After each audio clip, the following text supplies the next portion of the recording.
It's a well-worn fantasy trope that all good adventures start in a tavern. Think about every Dungeons & Dragons campaign you've ever played.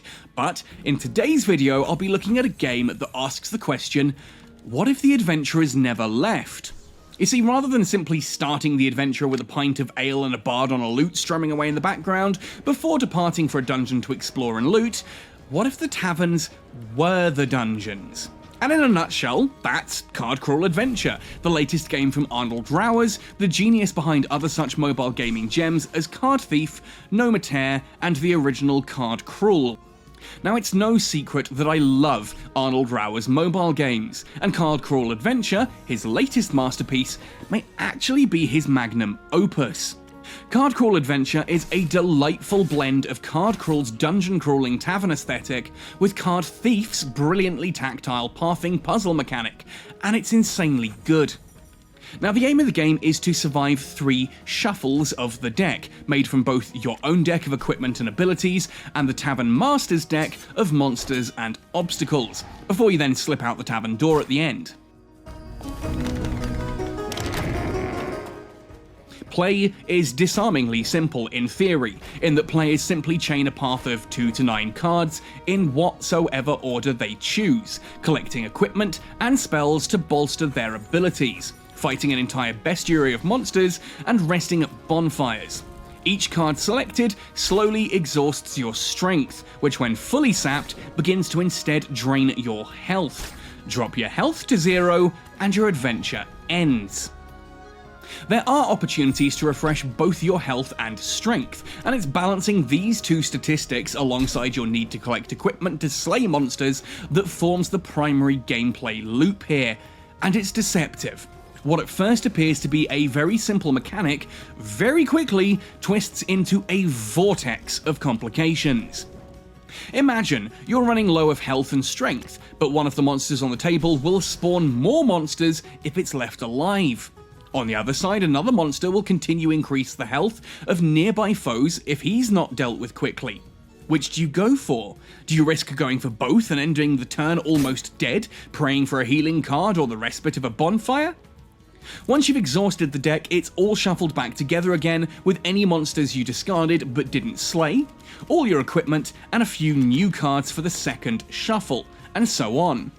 The third shuffle contains an exit card that will allow you to leave the tavern, completing that crawl and moving to the next challenge. Complete 5 taverns and you win a run.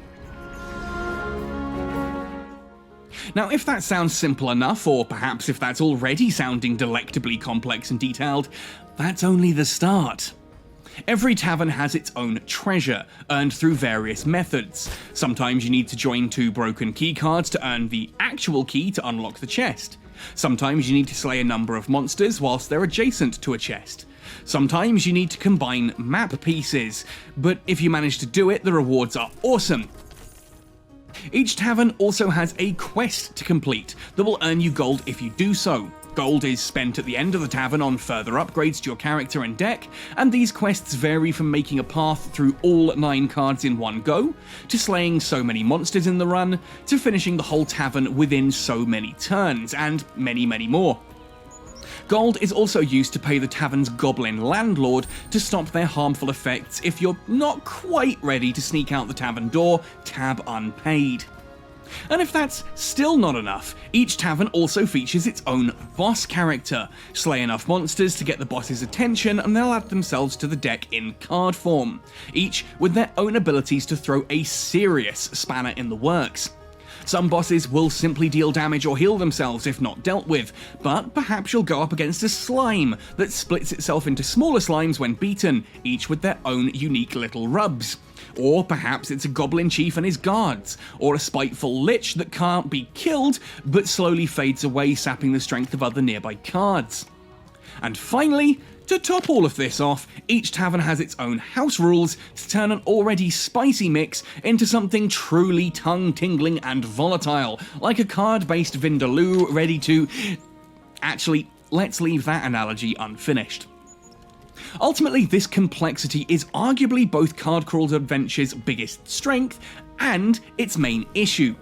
Whilst struggling to juggle all of these factors in the core gameplay, you'll also come across various effects triggered by keywords. If a card endures until the end of its turn, it may trigger a new ability like adding new obstacles and enemies to the deck, demanding that you deal with it quickly.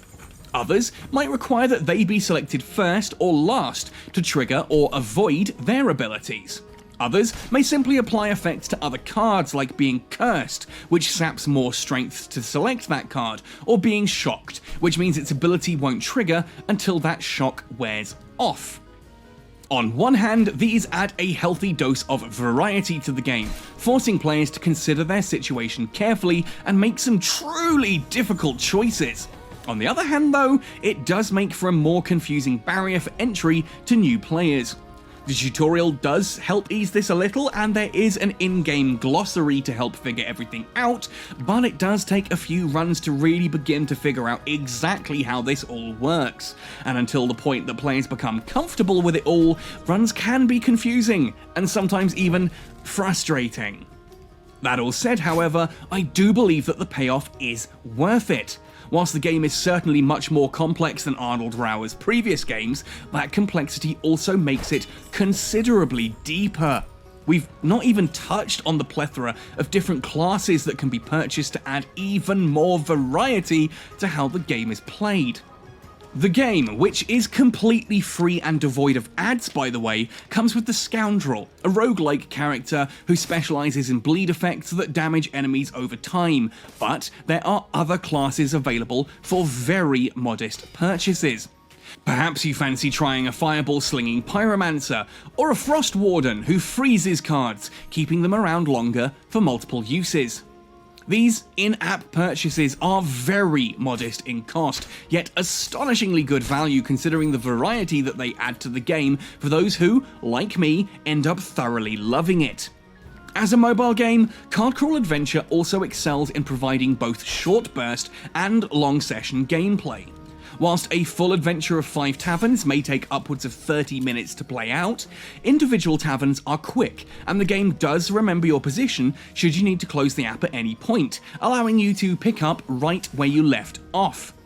The art style is once again delightful and charming. It's simple, clean, yet evocative, and the sound design is absolutely exceptional.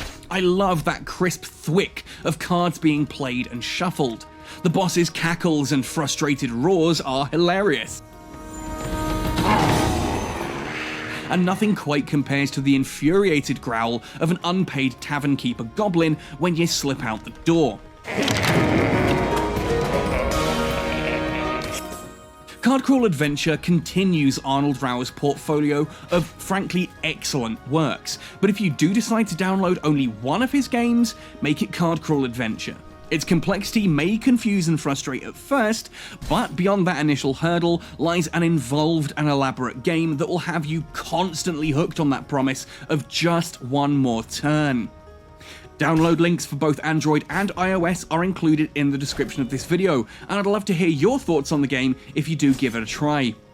Happy sailing, and see you all next time.